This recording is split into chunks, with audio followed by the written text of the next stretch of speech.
हरिओम नमस्कार मैत्रिणींनो। तर आज इथे तुम्हाला दाखवणार आहे एकदम साधा सिंपल असा बोटनेट गळा। तर त्यासाठी आपल्याला शोल्डर येत आहे आपले इथे 5.5 आणि शोल्डर पट्टी ठेवायची आपल्याला 3.5 इंच आणि इकडल्या साईडला आपण आपल्याला घडीकुडल्या साईडला 3.5 इंच घेऊन राहिलेले गळा रुंदी घेऊन अशा पद्धतीने बॉक्स बनवायचा आहे। त्यानंतर गळा जिथं उंची तुमची येते ती उंची घेऊन आपल्याला काय करायचं आहे, मेन ठिकाणी मार्जिंग करून बॉक्स करून त्यानंतर इथे मध्ये सेंटर मी जसा काढलेला आहे त्याच पद्धतीने काढून अशा पद्धतीने गोल आकार द्यायचा आहे।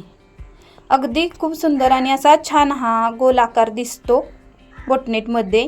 आणि बिना लेसचा पण गळा हा किती सुंदर दिसत आहे बघू शकता। मी आता तुम्हाला इथे कटिंग केल्यानंतर बघू शकता जसा शेप दिलेला आहे त्या पद्धतीने कटिंग करून घ्या। त्यानंतर मेन जो पीस आहे आपला तो अशा पद्धतीने ठेवून घ्यायचा। पिसावरती आपल्याला काय करायचं आहे, व्यवस्थित अगदी परफेक्ट सगळीकडे ठेवून आपल्याला पिनांचा वापर इथे करायचा आहे। पिना लावून घ्यायचे आहेत। कसं असते, कपडा सिल्क असला तर पिना जास्त लावून घ्यायचे आहेत आपल्याला, जेणेकरून कसं व्यवस्थित कपडा हलला नाही पाहिजे आणि परफेक्ट व्यवस्थित आपल्याला शिलाई काम करता येईल। शिलाई काम करता वेळेस जसा शेप दिलेला आहे तसा शेप असतो आपला त्या पद्धतीने 5.5 इंच आपल्याला शिलाई घालवायची आहे। कोने जे आपण इथे काढलेले आहेत गोल आकारामध्ये वरती तिथं पॉईंटवरती व्यवस्थित मशीन थांबवायची आणि नंतर आपल्याला पॉईंट व्यवस्थित निघण्यासाठी इथे दाखवते मी आता तुम्हाला। दुसरा राऊंड आपला इकडल्या साईडनं आलेला आहे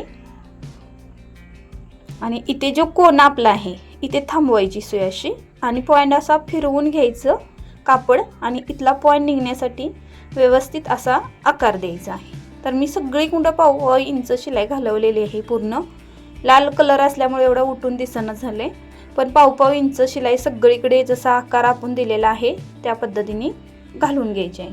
आणि नंतर आपल्याला कटिंग करून घ्यायचं आहे। कटिंग करता वेळेस महत्त्वाचं आहे जे कोने आहेत ते खूप महत्त्वाचे आहे। तिथे कट व्यवस्थित शिलाईच्या आतमध्ये द्या, शिलाई आपली कट नाही झाली पाहिजे त्याची काळजी घ्या। आणि त्यानंतर अशा पद्धतीने सगळीकडे व्यवस्थित कट द्या।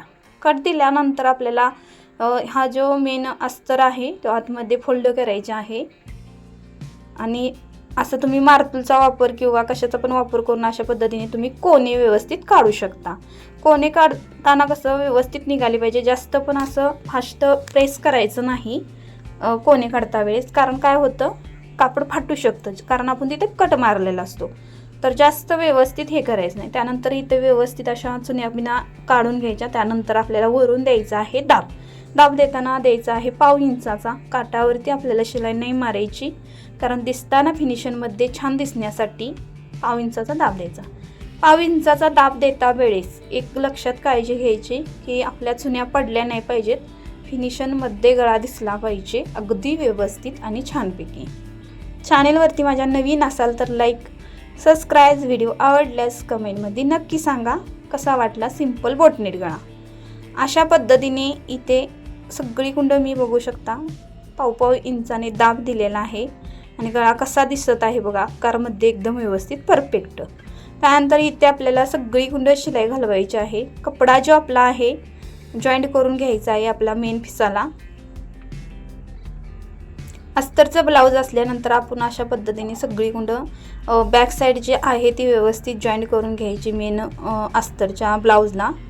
आणि नंतर आपल्याला काय करायचं आहे, जर आपल्याकडे तुम्हाला कॉटनच्या ब्लाऊजला अशा पद्धतीचा गळा करायचा असेल तर कमेंटमध्ये सांगा, मी नक्की तुम्हाला त्याचा पण व्हिडिओ दाखवेल। तर इथे बघू शकता मी अशा पद्धतीने जॉईंट केलेला आहे। जॉईंट केल्यानंतर आपल्याला साईडचा जो कपडा एक्स्ट्रा राहिलेला असतो तो कट करून घालवायचा एकदम व्यवस्थित। कटिंग झाल्यानंतर आपल्याला इथे काय करणार आहे, आपण व्यवस्थित कट केल्यानंतर आपल्याला मागचं जे बॅक साईडचं टक्स असतात ते टाकून घ्यायचं आहेत आणि पट्टी जोडून घ्यायची। तर मी इथे फायनल आपला जो लुक आहे ब्लाऊजचा तो दाखवलेला आहे लास्टला, कारण मी इथं आता बाकीचं काही दाखवत बसलेलं नाही कारण पाठीची पट्टी वगैरे आपलं पहिलंच व्हिडिओ आहेत तर ते बघा।